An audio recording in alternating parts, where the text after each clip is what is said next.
Right then, welcome back to another vid. This is ultimately going to be some gameplay for Rodland. Not Rodland, don't say England. England, Rodland. Or maybe I've got it wrong, maybe it is Rodland. I've always called it or pronounced it Rodland, but call it what you will. So yeah, let's actually use Connect here as a bit of a prop, if it's going to work. I think it does. Yeah, Rodland, I've got real strong nostalgia for this game. Now, technically speaking, as you can see, this one, if it wants to focus, is for the Commodore Amiga. My main nostalgia for this particular game goes back to the ST, but they're basically the same, the Amiga and the ST. Not a huge deal of difference, I guess, apart from the scrolling and the sound, and, well, let's stop there. Great systems, the pair of them. So there's the side. Very nice and colourful, if you like that kind of thing. There's the barcode, for some reason, if you want to see that. In fact, it's kind of the same all the way on the edges, which is good, as you can hear the disc rattling away inside. So, again, the focus is pretty appalling on this today. So it's a very cutesy kind of platform game, and it's got a stack of awards there, as you can see, from Sizzler. Was that a Commodore 64? Was it a Spectrum magazine? Can't remember. The one, which was Amiga. Well, I think it was Amiga and ST to begin with, and then it branched off to be a separate magazine for the pair of them. CU Star, I guess that was Commodore Amiga, wasn't it? And then whatever that one is, Tilt? And I don't know what that is. I recognise the logo, but I can't remember what mag it was. And then just a little bit of a synopsis, if you like, and a few characters from the game. So yeah, let's take a look inside. There's nothing amazing. You're going to see the obvious, but I'll show you anyway. If I can actually get this thing off. So there's the inside, like you really wanted to see that. We've got the disc, like I say, for the Commodore Amiga, and then the instructions, not colour, unfortunately, all black and white, but it just mentions, look at that, piracy is theft. Well, you know, you'd have had a very hard time telling people about that back in the day, as the saying goes, because we all pirated. Everybody did. I didn't have the original of this. It was a copied version, of course, as you probably did.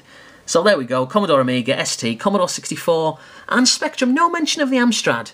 Bunch of racists. Or maybe it didn't come out on the Amstrad, I can't remember. But so that's that. So what I'm going to do now is I'm going to show you a little bit of gameplay. Probably going to go on for about 10 minutes, I reckon. And yeah, let's see how we get on.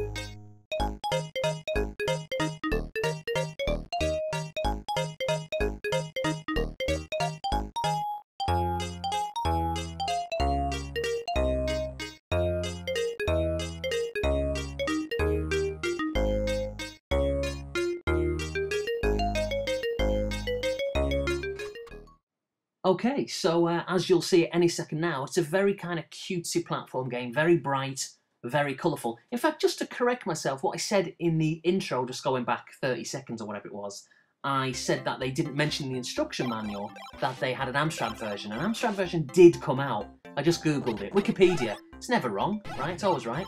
But in all seriousness, I do remember an Amstrad version, so yeah, it's interesting that they didn't put it in the instruction manual, but I don't know why that's the case.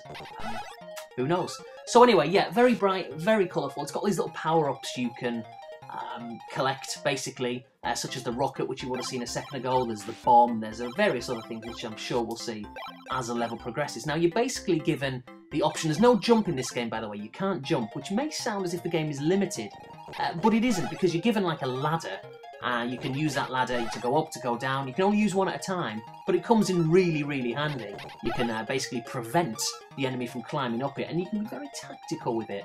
Now, the aim of the game, ultimately, is to get rid of the enemies on screen. Now, what will happen is if you collect all the flowers, as we enter the tower here, to rescue the man, of course. Very kind of stereotypical plot. But what will happen when you collect all the flowers, which any second now you'll see, all in blue, is the enemy turn into, what's the best way of describing it? They turn into like kind of a form of cannon fodder, really, where they're very easy to kill. They're just asking for you to get them, basically. And when you do that, when you kill them, they leave behind a letter, as you're going to see now, or any second now. So there we go. That was an R. And if you look at the right-hand screen, it's got the XTRA. Now, I'm looking for the E. I'm looking for an E. Give me an E, somebody. Not the drug variety, obviously. But yeah, and as soon as I've got that, you will see it. In fact, I just picked it up. Good timing. and you're basically given an extra life. So if you spell out extra, then you get that extra life. Now, as you probably would have seen there, and you will see for the rest of the video, once you've killed an enemy and it leaves behind a letter, every kind of 2 or 3 seconds that letter changes. So you can wait until it's the letter you want, but it will disappear after a few seconds, so you've kind of got to pick it up and be very clever about it. Now, this game is decidedly deceptive because it looks very easy. It's very bright, it's colourful, it's got that cute look to it. It's a platform game. You know, what can go wrong? But it isn't easy, it's a very difficult game. Now obviously the first few levels, they're not particularly challenging at all, but the further you progress into the game, the more difficult it gets. I think it cheats. Like a lot of old games, you know, from back in that era did. Back in the day, of course. Back in the era I went with there because I was trying to say something other than back in the day. It didn't work. Back in the day works.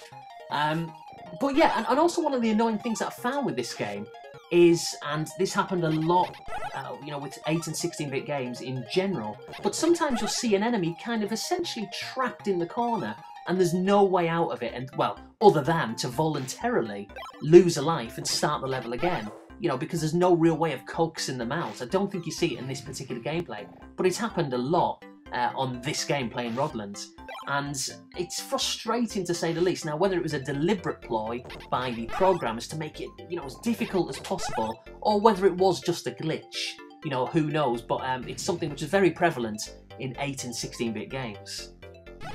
When it comes to the weapons, I think I might have touched upon this before, but if not, I'll just quickly go through a few of them that I'm aware of.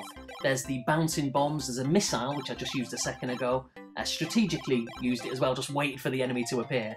There's static bombs, a smart bomb, and a laser blast, which is really satisfying. And I think a lot of these weapons really are helpful the more you progress in the game, because the more you progress, the faster the enemies become. And that's another thing as well, that's another reason as to how it becomes more challenging, because they don't just like labour around the screen, they become faster and more conniving, you know, in what they do. The AI basically improves and it becomes much more of an issue, or more of a challenge to complete the game. I think there's 44 stages altogether, and spoiler alert, I think I'll get to number 10 on this one. There's only another minute or 2 left. So yeah, and honestly this was a challenge to get to level 10. So it's a difficult game, it's deceptive as I touched upon before, but really rewarding and real, I don't know, it's nice to hark back. I know we're all guilty of nostalgic rose-tinted glasses, and I more than anybody else, but it's just such a refreshing game to play. It's not stressful, it's relaxed, and even if you're doing badly, it's just a fun game to play, like a feel-good game. And it can be played in 2 players or with 2 players as well, which is a laugh. It's something I've not done for years, of course, but when I originally had it on the ST in 91, I think I touched upon the fact it came out in 89 earlier on. I think 89 was the arcade version, and I think the home version started to come out in 1990, probably I guess on the 8-bit systems, and then 91 we got the ST and the Amiga. So yeah, it would have been back in like 91 when I played it with my friends online. I mean, not online at all. It was kind of old-fashioned, wasn't it? In the same room, and you know, playing people or with people, with friends in the same room was brilliant, and I've got great memories of it. You know, we all have.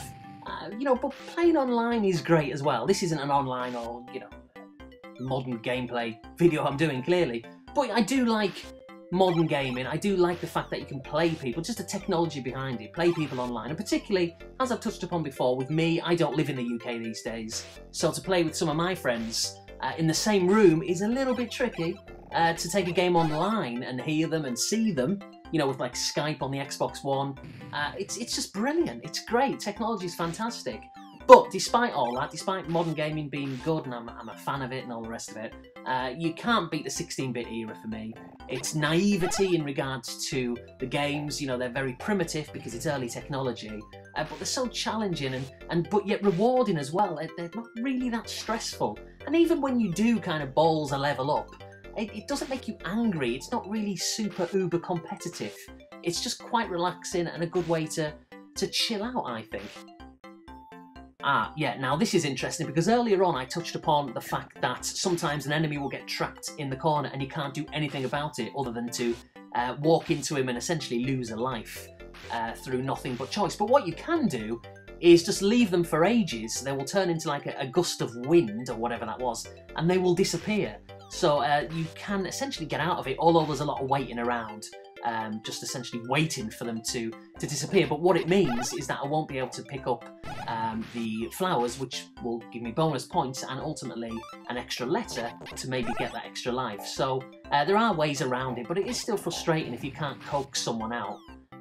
But very cleverly using the ladder there. And what you're starting to see, I think this is like level 9, is the enemies are getting a little bit faster, and one of them in a second will pick up an extra bit of speed. I kill him almost straight away, so you've got to be quick to see it. Very clever skill there, but then I was maybe too clever and ballsed it up.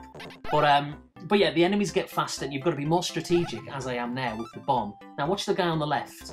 He very quickly, you probably missed it there, he started to pick up an extra speed, and that's what happens the further the game goes. Now we're going to see some extra different enemies here. I think they were maybe on the earlier levels, these like little yellow squidgy blobby things, and they morph. So if you don't kill these enemies, they will kind of open up, and we've just seen it at the bottom of the screen there, and more enemies come out of it. So it's beneficial for you to kill them as soon as possible, because before you know it, the screen will be completely flooded with these enemies, and they can be a bugger to kill. So again, it just adds to the challenge, and it makes it really difficult if you allow them essentially to multiply. It just makes it much more of a challenge to pick up the extra lives and to kill them. Now, another thing I didn't touch upon, although it's not really that important, is when you can kill the enemies, you can pick up fruit. So some nice tasty watermelon there. Doesn't really do anything, unfortunately. And there's some grapes in the top left. I do like grapes, not sure why I'm avoiding them. Unless they're the seeded variety. Got to be seedless, probably why.